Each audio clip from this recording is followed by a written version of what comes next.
Opinion, was it smart for these schools, for these laboratories and everything that you're saying, to be built in primary schools than in high schools?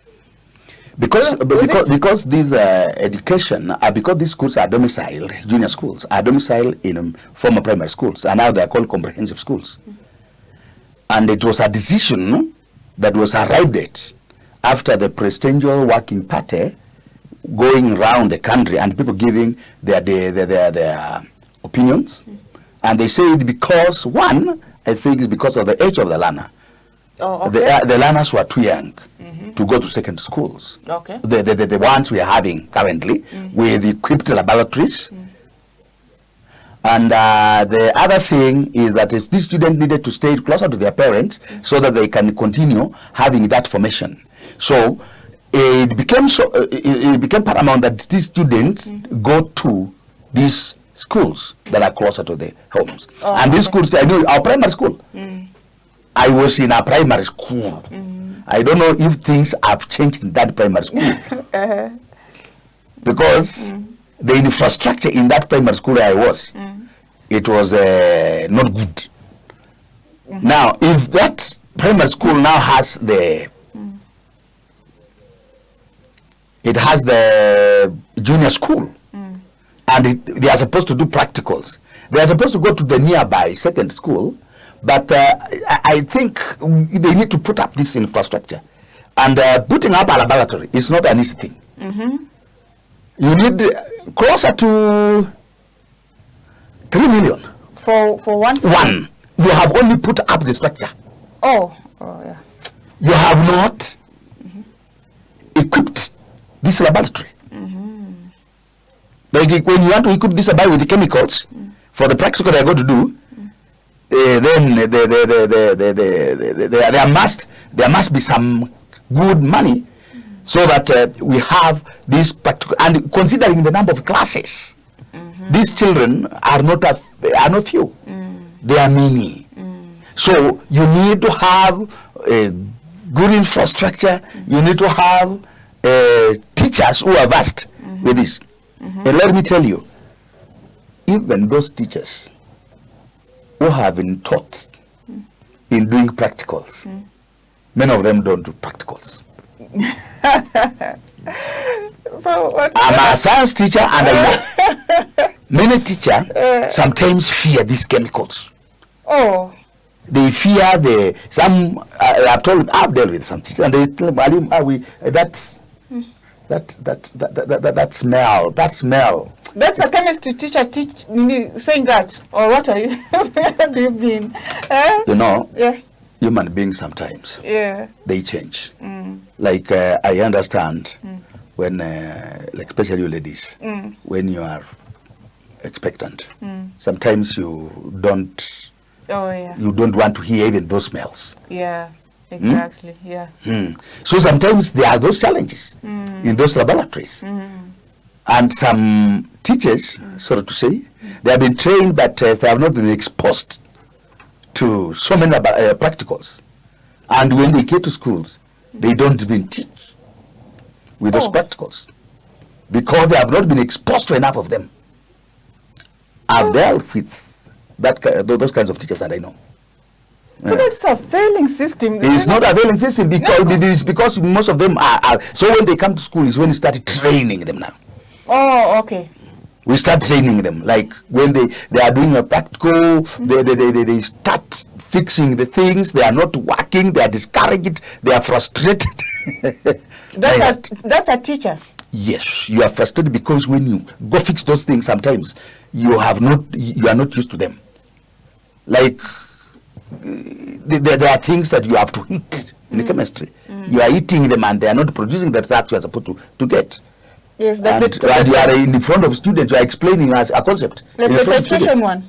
No, the titration is just a simple one. There are others. I know you are used to the titration one. There are others. Yeah. Okay. There are others. Okay. You are supposed to do, and you decide to tell students theoretically, not practically. And yet they are nini. So those things are supposed to be there to help students. The infrastructure is supposed to be there to help students. Another thing, Maureen, that comes in this system, in the challenges of implementing, we might also be able to rush the rushed, we call it the rushed implementation. Many people think that some things are being rushed. No, many people don't understand what CBC is. Teachers, parents, and many people are supposed to make this thing work.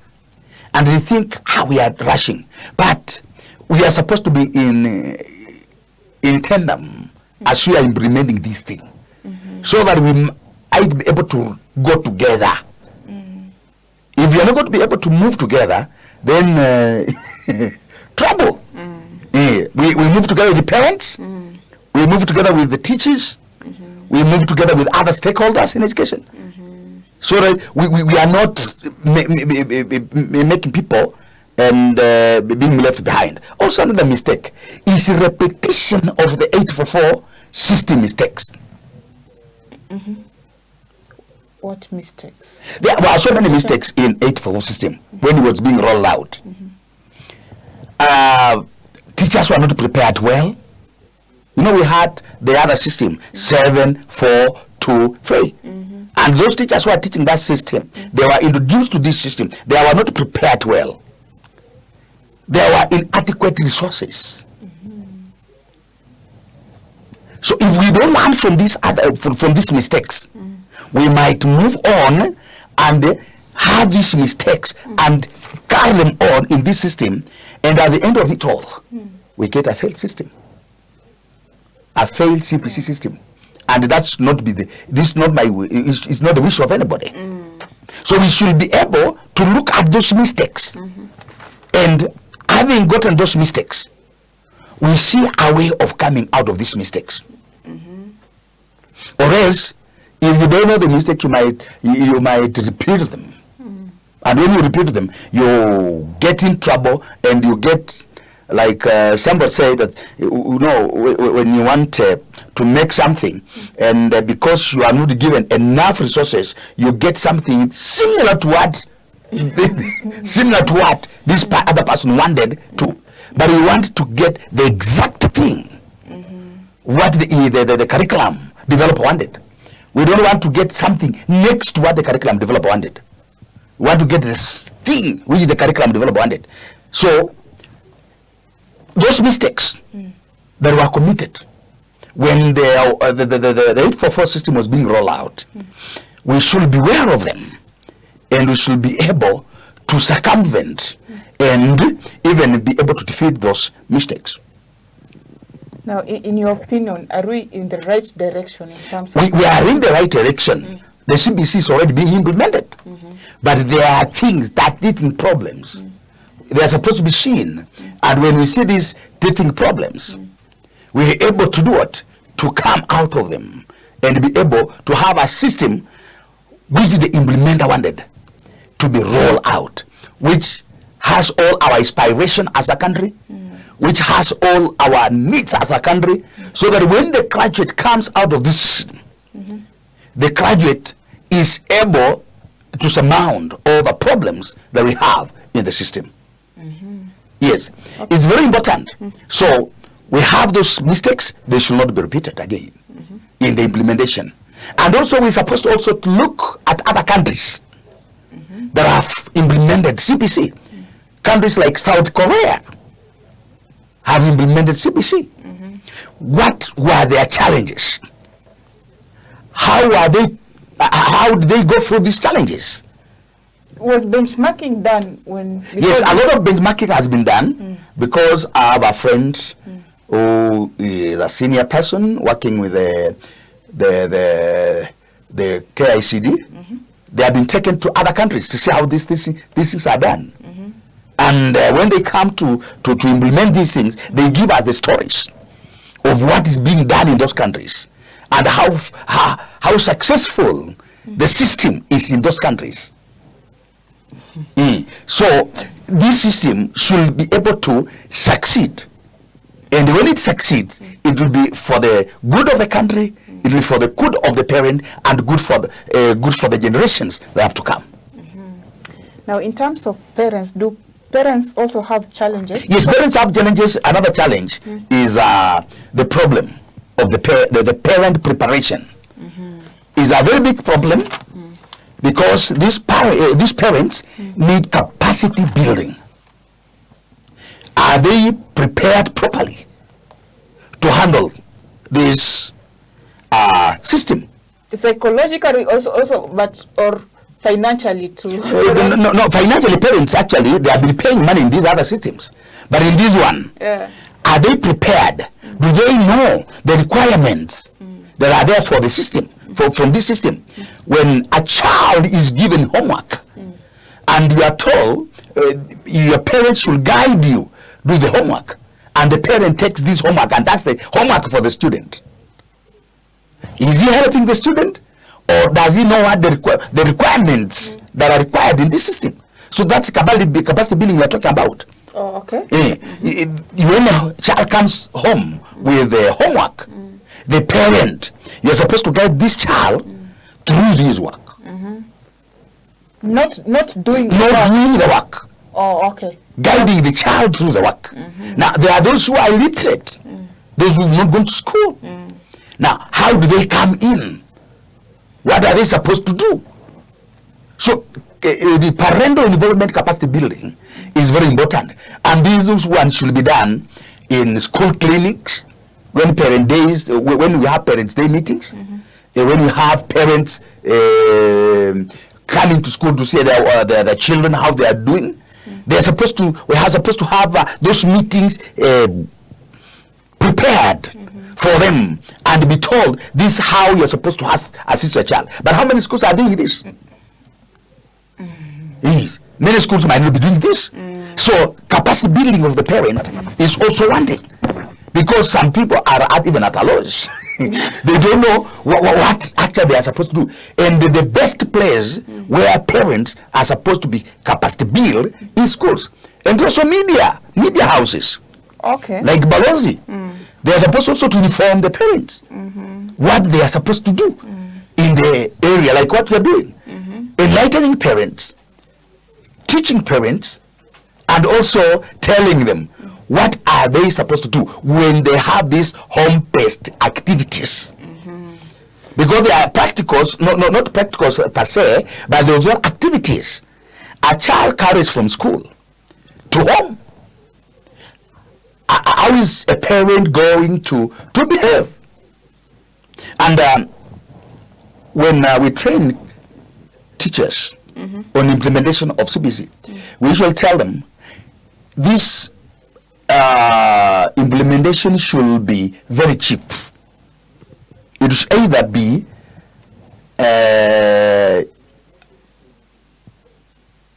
zero or a cheap cost. Here, what I mean. When a child goes to at home and tells a parent, we are doing home science practical at school, and I will need a garment to carry to school. You don't go to a shop to purchase a new garment. In that house, in that home, I know there are so many garments that are not being used. So you take a garment that is not so much worn out, but you are not using at home, that can be used for the learning purposes of your child. That one, you have brought the cost down, and the child will have learned. Okay. Now, Dr. Wambeye, you know, most of these CBC learners their parents are either 844 or 7423 system parents. Now, how are we going to change the mentality of this parent from the grade, go to school, get a good grade and get a good job, to go to school and get a skill and so forth? So how will are we going to change? Are we going to see a change in terms of the way parents are thinking? Not only the parent, but the entire society. Because these parents are coming from the society and they are making it. Now, we are supposed to change. We are supposed to have a paradigm shift. The way of thinking. Because right now, many people have gone to school. They have education. But the education they are having, maybe I want to just be frank in us and say that when you walk in the streets, you will meet so many people who have one training in one thing and or another thing. They have training in okay, they have certificates. Yes. Several. Yes. But these certificates are not important in any way because they were going to school to collect papers. Okay. And now they have collected papers. They want these papers to turn themselves into jobs in a way. These papers have made our students to be limited in their thinking. We cannot think beyond our papers. I have a degree in a given field. If I don't get a job in that field, then I'm useless. In other words, we are limited in our thinking. This CPC has come to tell students that no, yes, you might have trained, but train your mind. You see, you have the knowledge, but train your mind. And this student and these parents should understand one thing, that they should have their children train their mind. They should have the facts. So the parent is supposed to, you know, most of the decisions at home are made by the parent. You go and do this course. I'm sorry to say, but there are some people who were told to do a certain course by their parent. Now with CBC. No, with CBC, everything is going to change because these children are being given competencies in problem solving. They are being given competencies in critical thinking. But let me talk about problem solving. These problem solving competencies will help students seize the opportunities beyond the classroom. Because the problem we are solving, they are not in the classroom. The problem we are solving are out here. So here the teachers are going to connect the classroom and outside. Like when you are teaching a lesson in something with a lesson in pollution, you don't just tell children sit in the class and think of pollution. You tell them go out there in the school compound and see the things that pollute the environment. And the children in their thinking, you can be amazed what they will tell you. How many things is out there polluting the environment. And in that you'll tell them, come up with a solution on how we are going to solve that problem. They will come up with several other things on how we are going to solve that problem. Then these children now they will know that in the larger environment, in the larger ecosystem, there are this problem. If they are moving home, they are going home, they see that problem they came up with a solution with. Then they are thinking beyond the classroom. So this kid, I'm still in the part of parents. This kid cannot be controlled by the parents in terms of thinking or in terms of what they want to do. I know where you're going. Yeah. We have had a problem where parents have come to school and told the teacher, I want my child to do physics. Yes, that's what I'm speaking about. Because I want an engineer from this child. And when you look at the child, who the parents saying they're supposed to be an engineer, in the same physics, in the same mathematics, the subject that are supposed to assist this child to do the physics, to do the engineering course, the child is a low performer, is a low achiever. The child can't. True. Try to tell the parents want his aspirations to be implemented through the child. In this system, when the children are going to finish the junior secondary or junior school, they will be going to various pathways. Who is choosing those paths? Now, when these children are coming from down, they have been in a primary, they are now in junior secondary, junior school. They will know now their capacity. They will go to those pathways according to their performance. They are not just going to that. You cannot go in a science school when you are scoring 0 in science, in STEM. Okay. You only go to STEM if you are good in science, you are good in mathematics. You go into social science because you have a passion there. So these students, they are building, and when they will be coming now at that level, they will be going. Now, we are not going to have a national school where parents usually fight hard, hook, so that they can be able to get these positions. We are going to have those schools. Right now, we are going to be fighting for. My student, my child, the learner is very good in science, but the pathway is STEM. This one is very good in sports. The pathway is sports and creative arts.